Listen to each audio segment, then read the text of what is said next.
Yuk, kali ini saya akan membuat rendang, tapi rendangnya yang praktis-praktis saja, bukan rendang Padang yang harus berjam-jam. Saya akan menggunakan pressure cooker atau presto listrik dari Daito Cookware. Nah, ini dia, saya sudah punya dagingnya 1 kilo, dan ini bumbu-bumbunya ada bawang merah, bawang putih, cabai, daun kunyit, kemudian rempah-rempah, bermacam rempah-rempah nanti, dan ini tidak lupa untuk kelapa sangrainya. Ini saya nggak sempat bikin ya, jadi saya beli yang jadi aja, tapi kalau mau bikin silahkan kelapa misalnya 1 disangrai, terus kemudian diulek sampai benar-benar keluar minyaknya. Nah, ini saat ini, dan saya juga akan menggunakan santan instan saja.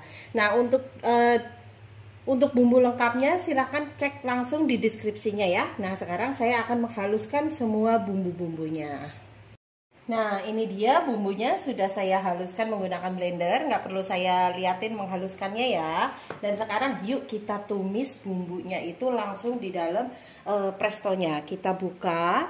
Nah, ini dia. Terus kita geser. Nah, baru kita tarik. Nah, sudah. Seperti biasa, kalau numis kita tetap bisa menggunakan minyak seperti kayak di panci biasa ya. Nah, sini sudah saya masukkan minyaknya. Sekarang kita setting yuk. Kita akan menggunakan fungsi tumis untuk menumis bumbunya. Yuk, caranya adalah kita tekan menu 1, 2, 3, 4, 5 kali. Nah, sudah kita diamkan seperti ini. Nanti kita tumis bumbunya. Jadi untuk posisinya tidak perlu ditutup ya, dibuka saja karena ini menumis, kita juga butuh untuk membalik-balik bumbunya. Nah, ini kayaknya minyaknya sudah rada panas, kita langsung saja tuangkan bumbunya, lalu kita tumis sampai benar-benar harum. Ini posisi boleh dibuka seperti ini, menggunakan fungsi tumis tidak harus ditutup tutupnya. Nah, kita tunggu sampai benar-benar harum. Nah, ini sudah tercium wangi sekali bumbunya, jadi ini sudah mateng. Sekarang saatnya kita masukkan dagingnya. Nah, terus kita aduk rata. Tadi saya garamnya baru sedikit, jadi saya tambahin garam sedikit. Nah, ini terus kita masukkan semua rempah dan daun-daunnya, dan jangan lupa kita juga masukkan ini kelapa sangrainya biar baunya lebih enak. Nah, kita masukkan kelapa sangrainya. Nah, itu mendidih ya, persis seperti di panci biasa. Suaranya suara mendidih. Nah, ini saya pakai santannya santan instan saja. Nah, ini saya tidak menambahkan air ya, karena kalau di presto itu sifatnya dia tidak menghabiskan air. Jadi saya menggunakan santan kental saja, itu sudah cukup. Dipastikan saja itu sudah nyemek-nyemek ya, sudah merendam dagingnya. Udah, tinggal diaduk rata dulu. Diaduk rata seperti ini, nanti baru kita tutup dan kita presto.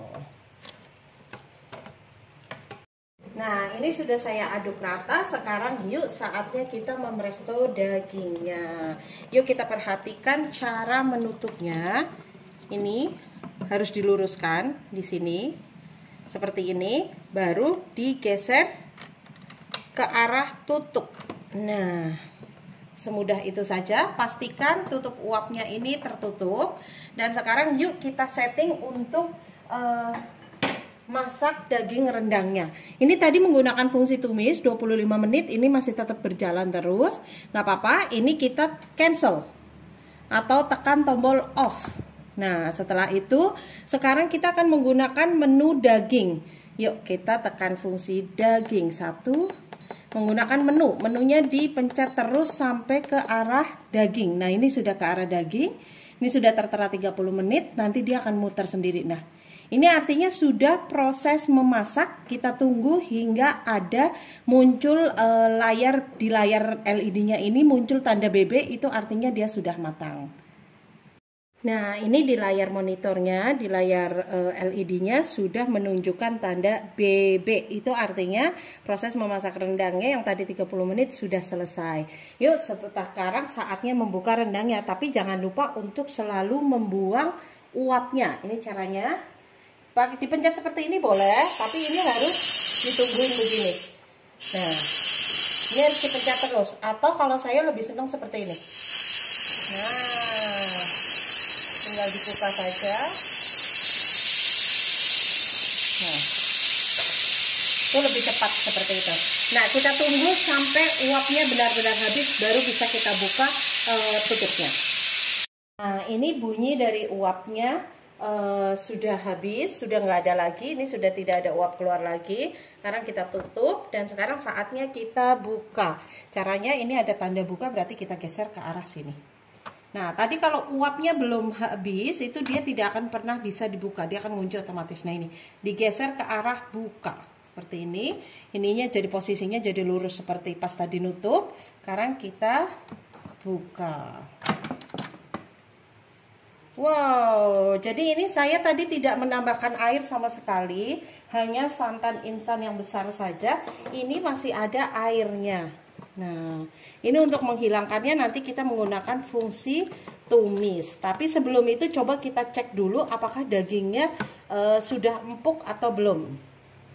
Yuk coba kita cek dagingnya sudah empuk atau belum. Ini saya bukan daging yang daging banget. Ini ada ininya sedikit. Ada kikil-kikilnya sedikit ya, atau ada yang urat-uratnya sedikit. Nah, coba kita buka, cobain dulu ini sudah empuk atau belum. Karena ini ada kikil, jadi yang ada ininya sedikit, tapi sudah relatif empuk ini. Kalau untuk yang dagingnya sendiri, yang ini sudah empuk. Nah, sekarang untuk mengeringkan kuahnya, karena ini kuahnya itu ternyata menjadi banyak. Padahal tadi hanya santan kental saja ya, tanpa saya tambahin air sama sekali. Kenapa seperti ini? Karena presto itu memang tidak menghabiskan airnya. Dia hanya menguap saja. Nah, sekarang yuk bagaimana kita setting caranya untuk menghabiskan air ini. Ini caranya ketika sudah bebek seperti ini. Oh, ini kena bumbu rendang, nggak apa-apa ya, nanti saya lap. Nah, ini kita tekan off dulu. Nah, setelah kita tekan off, kita akan menggunakan fungsi tumis. Nah, fungsi tumis ini udah biarkan dalam keadaan terbuka. Potnya, ininya prestonya biarkan dalam keadaan terbuka. Nanti biarkan saja, nanti kuahnya mendidih lagi dan tunggu dia sampai dengan kering sendiri atau sesuai dengan kekeringannya. Tapi karena ini kuahnya itu masih terlalu banyak santannya, jadi saya akan biarkan dulu menggunakan fungsi tumis. Saya biarkan dulu sampai nanti nyemek-nyemek baru saya matikan. Nah, yuk kita lihat, ini 25-nya tetap tidak mundur tapi dia memang mendidih ya. Nah, ini yang tadinya santannya masih kayak air, sekarang sudah berubah jadi kayak minyak-minyak gitu ya. Nah, ini masih kaleo tapi airnya sudah jauh berkurang. Nah, karena anak-anak saya sukanya kaleo, jadi saya sudahkan saja. Ini sudah cukup karena sudah tidak terlalu banyak airnya. Dan ini sudah kental ya, kayak kaleo. Yuk coba kita cobain sekali lagi, apakah tambah empuk atau tidak. Sebentar. Nah, ini boleh dimatikannya kapan saja ya, sesuai dengan selera ya. Kalau saya sukanya yang kaleo atau mau ditambah dikeringin lagi juga boleh. Nah, ini kalau sudah selesai, kita tekan tombol off-nya untuk mematikannya. Nah, coba yuk. Jangan lebih dari 30 menit tadi untuk memerestonya ya, karena nanti dagingnya pasti jadinya kehancuran. Nah, ini coba. Nah, ini sudah empuk sekali. Ini sudah empuk, tapi nggak empuknya udah cukup lah seperti ini. Ini padahal saya bukan daging yang daging banget ya, tapi ini ada kayak urat-uratnya ya, karena ini sisaan daging pas kurban kemarin. Nah, silahkan dicoba rendang praktisnya.